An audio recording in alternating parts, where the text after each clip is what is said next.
Mr. Speaker, and I'm really delighted to see you in the chair. You see how my brother was struggling to debate on their own budget. Clearly, you now understand that there is a big problem.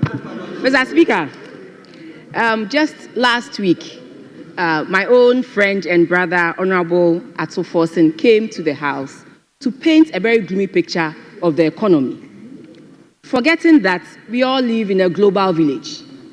And so whatever happens globally also affects Ghana. Mr. Speaker, in the year 2021, the world's economic growth rate declined from 6.3% to 3.2% in 2024. Advanced economies also saw their economies declining from 5.5% in 2021 to 1.7% in 2024. And here comes Ghana, who is also part of the global economy. We saw our economy coming down from the 5.5% in 2021 to 5.7% in 2024. Instead of acknowledging this, you come and then you paint a gloomy picture, Mr. Speaker. Mr. Speaker, clearly, Ghana is the envy of the advanced economies and the world at large, with a growth rate of 5.7%. Mr. Speaker, let me remind my brothers on the other side that when they were leaving government in 2016, what was their growth rate? 3.6% against a revised target of 4.1%. Mr. Speaker, when you also go to page 8 of the budget, in page 8 of the budget, the minister acknowledges that inflation is a real concern in the ECOWAS region. And Ghana is also part of the ECOWAS region. And so minister comes here to paint a picture as if Ghana is not part of the ECOWAS region, and we are all trying very hard to tame or bring down inflation. Mr. Speaker, from 2022, we brought inflation down from 54% to 23.8% in December 2024. Mr. Speaker, ask them, prior to 2016, and all the 3 years to 2016, Mr. Speaker, they never went through what we had to go through. But what happened? In March 2016, their inflation was 19.2%. And in December 2016, all they could do was to bring it down to a few basis points, to 15.4%. They missed their target of less than 11% of inflation. So please, you should know better. Mr. Speaker, again, my brother on the other side, Honorable Adongo, mentioned the fact that we are not going to borrow, but yet in your budgets, you have 700 million coming from IMF and 600 million coming from the World Bank. What is that? Is that free money or is that your own money in US dollars? I always tell people that the devil is in the detail. Always look in the appendices and then you find what they mean by that. Mr. Speaker, again, in 2016, this government increased their debt from 2009 to 2016 by 20 billion. And what did this result in? It resulted in a dip in the GDP by 8.8 billion Ghana cedis. This same 20 billion is what we put on our debt from 2017 to 2024. And what did we do? We rather added $20 billion to our GDP. Now GDP is 1.2 trillion Ghana cedis. 1.2 trillion Ghana cedis. I know they always come up with one thing or the other, but facts are sacred, Mr. Speaker, and it has found its way in their budget. Mr. Speaker, let me come to one thing that is really of a bother to me. I heard my former minister talk about it, and I also want to talk about it. That is the issue of expenditure. Mr. Speaker, they presented to us, to the people of Ghana, that this government is a government that is going to rationalize expenditure and cut waste. But Mr. Speaker, they should tell us, where in this budget have they rationalized expenditure? Where in this budget have they cut waste? Rather, they have sought to add 43.5 billion Ghana cedis to the expenditure budget. This is not Abena saying it. This is your budget speaking to that. Mr. Speaker, they are hoping that at the end of appropriation, we will give them the permission to spend 290 billion Ghana cedis. When, Mr. Speaker, this year is not an election year, so there are certain expenditures that they are not going to incur. We, in an election year, did an appropriation of 250 billion. So when you come and you tell Ghanaians that you are rationalizing expenditure and you are cutting waste, what are you doing? Nothing. Mr. Speaker, again, to be honest with you, I was hoping that the NDC would take advantage of the goodwill that the Ghanaians gave to them and voted massively for them to really show us some real cuts that will promote fiscal discipline and endear economic growth. But what have we seen? Spending spree, Mr. Speaker, spending spree. Most of this is being seen in fattened salaries at the office of the president, Mr. Speaker. Mr. Speaker, I was hoping that they will come and then claim the waste in the system. They claim there was waste in the system in 2024. So I was hoping that they will come and cut things and make sure that the people of Ghana, get what is due them. But Mr. Speaker, what do we see?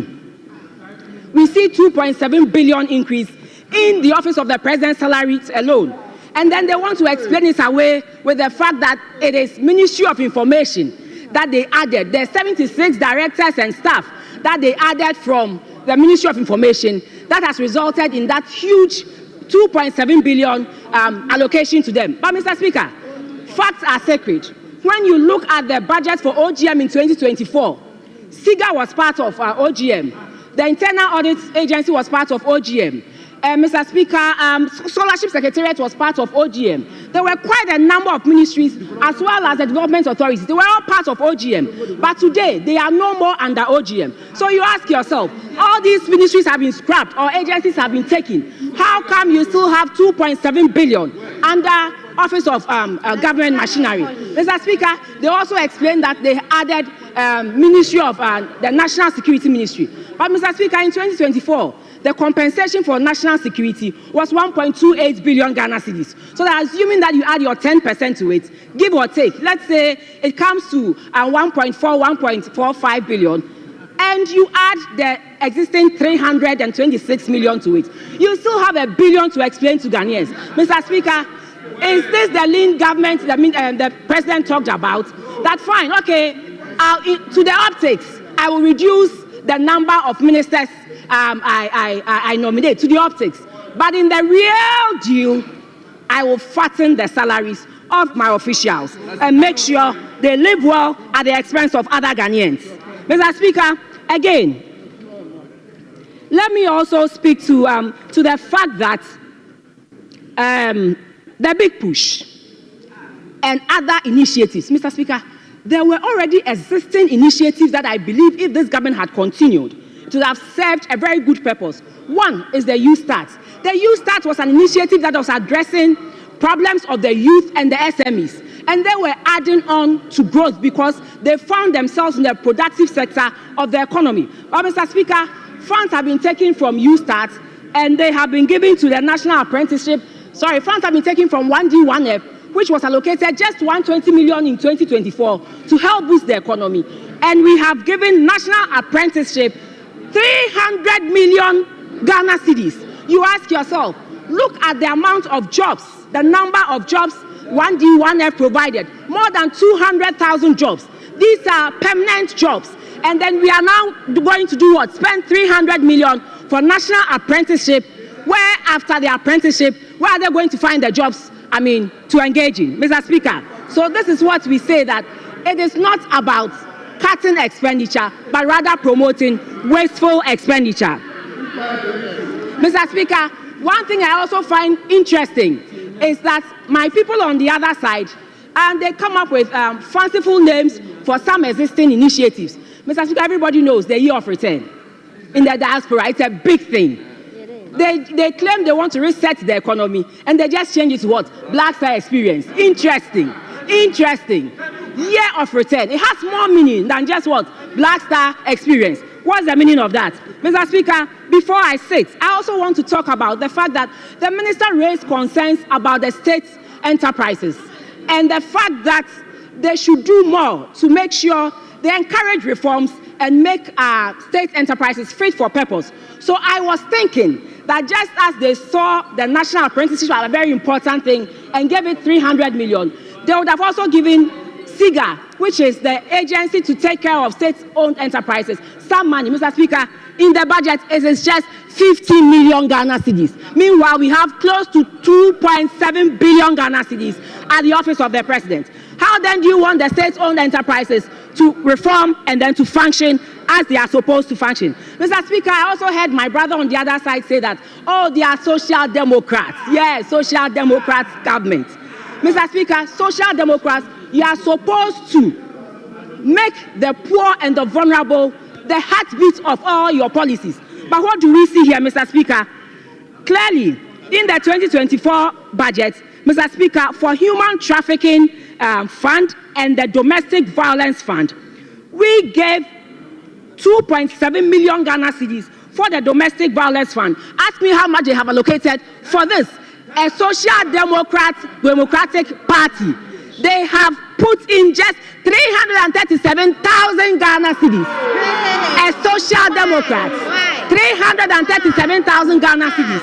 I thought your heartbeat was the poor and the vulnerable, Mr. Speaker. And then when you go to the human trafficking fund too, they reduced it from 2.41 million Ghana cedis in 2024 to an abysmal 497,000 Ghana cedis.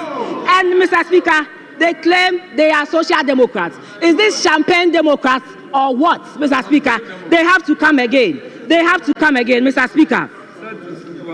Mr. Speaker, one other thing that I noticed that was missing in the minister's speech, because usually all ministers do that, is to give an update on the sectorial performance of every ministry. But this was absent because what? The minister feels that if he should come and update Ghanaians on all the positive influences, the positive policies that you have churned out, it will erase that notion that they've been trying to build. That notion that this economy is not performing, the notion that this economy is dead, it will erase that notion. And so he decided to avoid the updates. And majority leader is telling us that the sector ministers will come and update us. We had wanted it in the minister's speech as well, because that is what has been done, or that is what is done every day. Mr.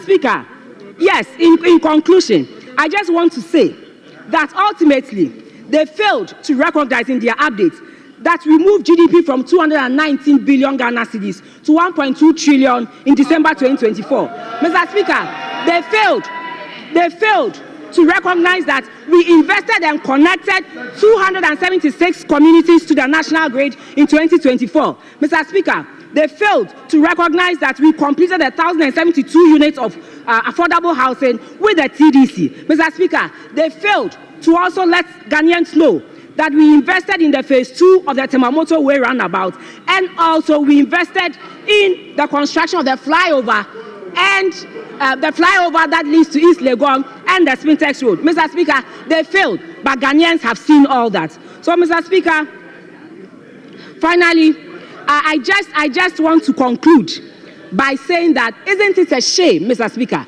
isn't it a shame that the policies that they talked about so much, the 24-hour economy, did not find any meaningful expression in this budget. Rather, we are being told to go and come back again, and that we should give it another week to bring it back. And Mr. Speaker, isn't it scary that no feasibility studies has been done, yet government decides to push our oil revenues close to 13.8 billion, our oil revenues and our mineral revenues, 13.8 billion, to a policy that, Mr. Speaker, they did not bring any framework for us to implement it. Rather, for the oil revenues, Mr. Speaker, it was funding free SHS. It was funding the second phase of the motorway. It was also going to fund the Agenda 111 that they are refusing to talk about. Mr. Speaker, so you ask yourself, clearly, this budget is all talk and nothing. Thank you very much, Mr. Speaker.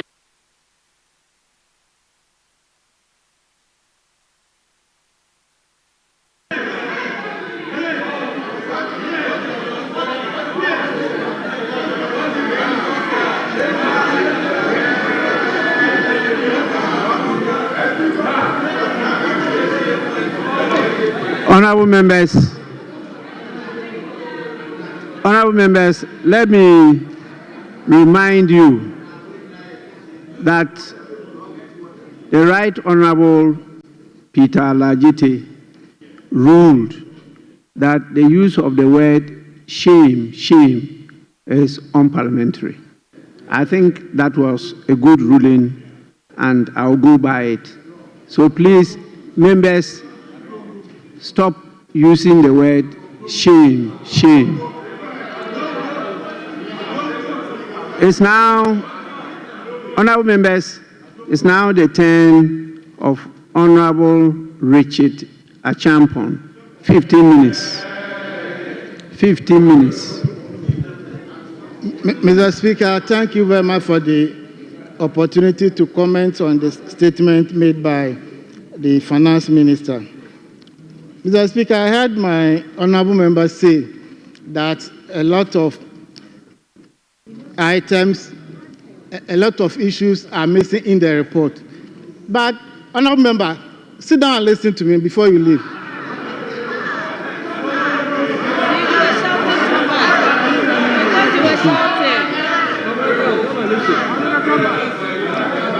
Mr. Speaker, the honorable member failed to tell this House that Bible quotations are also missing in the budget. Did you find a Bible quotation in the budget? And the honorable member told this House that we said we are cutting waste, but it can't find any expression in the budget. Mr. Speaker, if you had 123 ministers, and if you reduce it to 60, a difference of 63 ministers, go and check the overhead expenditure on them. 63 ministers. How much you guys spent on 123 ministers? Was it not a wasteful expenditure? We have a government who will not spend money to dig hole in the name of National Cathedral. We have a government who will not fly with a chartered flight with other friends. Other friends. And you know what I'm talking about.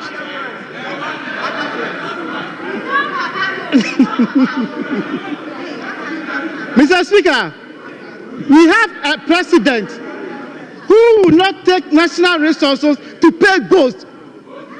You're not paying ghosts here. You spent money to pay ghosts. And you are saying that GDP grew by 1.2 billion. Does it have a direct reflection on the lives of the ordinary people on the streets? So what's the meaning of 1.2 billion GDP that you're talking about?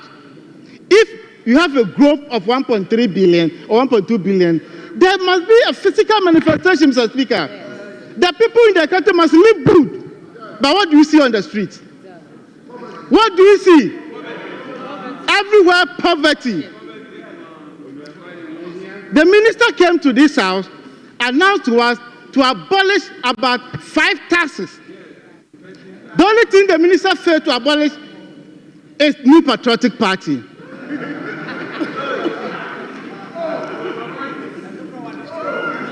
Mr. Speaker, I refer my colleagues to the 2017 budget presented to this House by Honorable Ken Oforiatta. The team is sowing the seeds for growth and jobs. I refer the House to paragraph 5 of the budget statement. Mr. Speaker, I read. Mr. Speaker, let us acknowledge that we have inherited a challenged economy with considerable debt overhang and rising interest payment caused by excessive borrowing. These are your words. At the time, Mr. Speaker, our debt stock stood at 122 billion Ghana cedis. Today, our debt is 726 billion Ghana cedis. Mr. Speaker, at the time, our interest payment was 10 billion Ghana cedis. You ended 2024 by paying an interest of 46 billion Ghana cedis. So 46 billion and 10 billion, which one is higher? Which one is higher? And you have a former deputy finance minister, a former minister of state, that they did well, so we should clap for them. But Mr. Speaker, members should take orientation seriously in this house. After she was done, I saw them clapping. Do you clap in Parliament?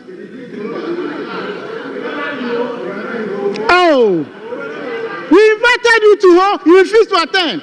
You see the effect? You see the effect? Mr. Speaker, let me walk my sister through the data provided to this house.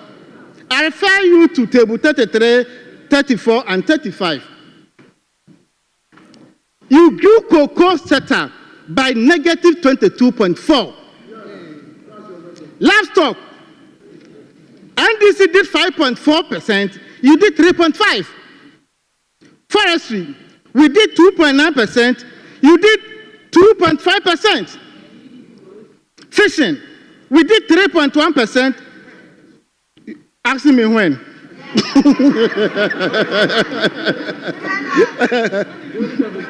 Manufacturing, Mr. Speaker, we did 7.9%, they did 7.8%. Financial and insurance activities, we did 8%, you did 1.5%. This is your scorecard. And you are here, want us to clap for you. We can't do that. The results is the 88 that you have over there. The people of this country saw your performance. You started from 169, you came to 137, and now you are 88. 2028, for only 5 seats will be remaining here. 5.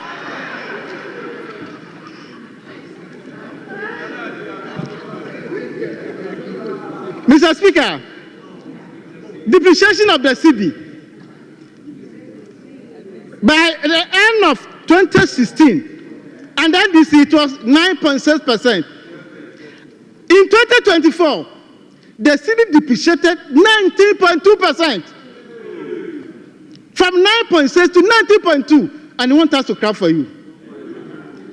Mr. Speaker, inflation stood at 15.4%. Just recently, 23.8% inflation. And you have the boldness to even talk, organize press conference. Mr. Speaker, sometimes I get confused when I hear them speaking. I will not use some of the words my sister used. Mr. Speaker, I also hear them say that they left 4 months of import cover.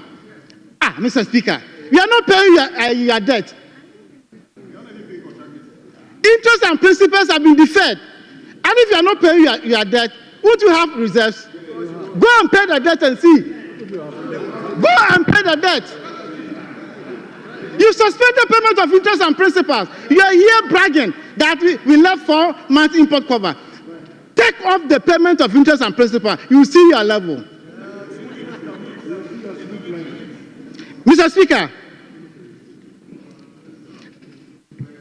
I refer the House to table 13 at page 13 and 14 of the 2025 budget. Mr. Speaker, we have a government who decided that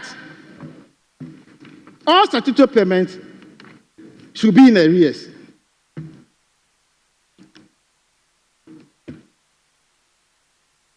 I refer the House to Appendix 2A, Mr. Speaker.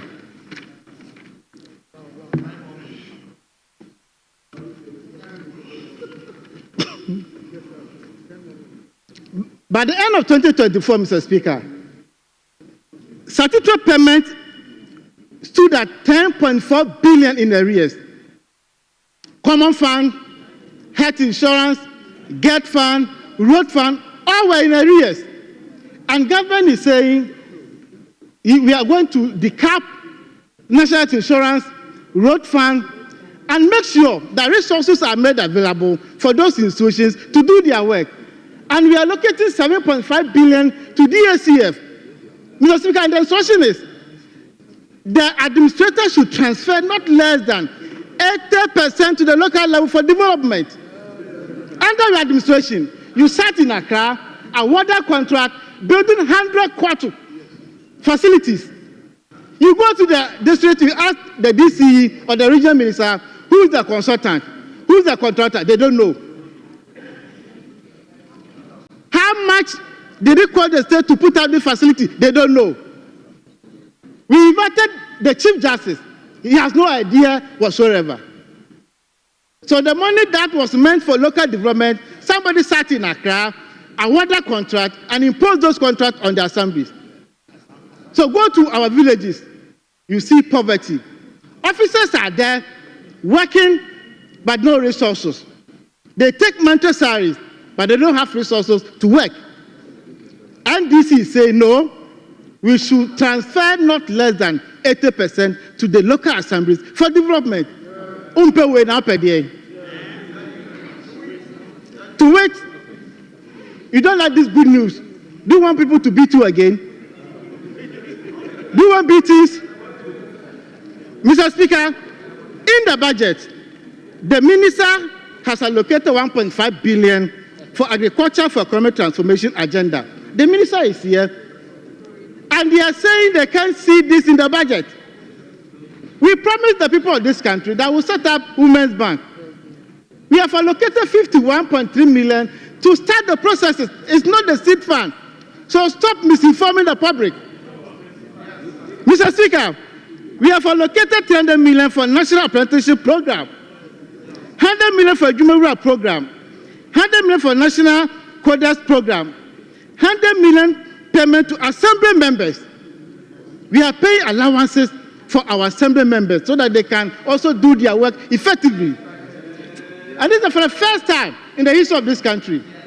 Mr. Speaker, we have allocated 292.4 million for free sanitary pad distribution to our young ladies.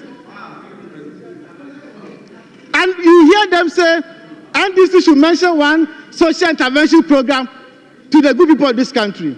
We were distributing fertilizer free of charge. Is it not social intervention? You came and sold the fertilizers to the farmers. It's only undone people that donkeys will smuggle fertilizers to neighboring countries. Donkeys.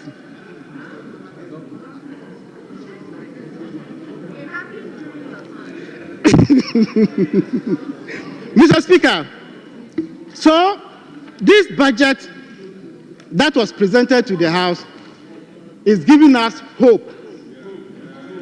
It's budget of the future. We need to put our hands together and make sure the implementation is done and done well. Because by the end of the day, if prices of goods and services are stable, all of us will benefit. If you go to the market, nobody will ask your political affiliation before they quote the prices for you. So this is a government, because the good people of this country gave the NDC 1.7 million vote difference. It tells a story.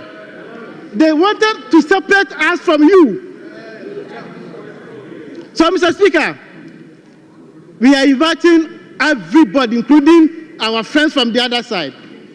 Because you know, whether you join us or not, we can do government business.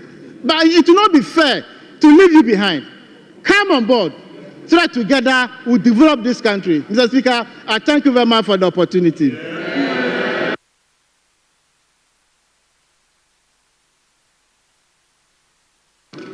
Yes, honorable members, it looks like the 15 minutes is on the high side. Members are not able to exhaust the 15 minutes. With your kind permission, we may reduce it. Because he has about 4 more minutes, but he's finished. The same for the earlier ones. But we'll move now to Honorable Dr. Stephen Amwa.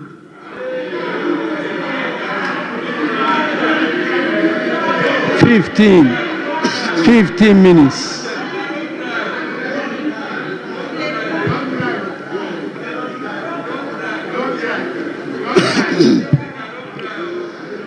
Mr. Speaker, I thank you for this prestigious opportunity.